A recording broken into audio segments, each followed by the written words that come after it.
పని మీద హైదరాబాద్ వచ్చిన.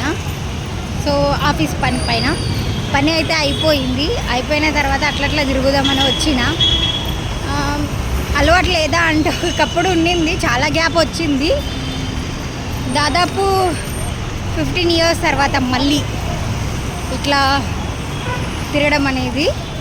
అంటే నేను అప్పుడప్పుడు పోతూ ఉంటా, బట్ హైదరాబాద్లో ఒక్కదాన్ని నచ్చింది తినడం, షాపింగ్ మెయిన్.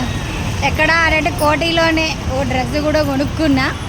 పైసలు అని అంటే ఇంకా పైసలకి అప్పుడు ఉండేదే, ఇంటికి పోయినాక ఉంటుంది ముచ్చట. బట్ తిన్నా, తిరిగినా, వర్క్ ఫినిష్ చేసుకున్నాం. సో డెస్టినేషన్కి పోవాలి. ఇంకా పోతున్నా. బాగుంది అప్పుడప్పుడు ఇలా కూడా కదా.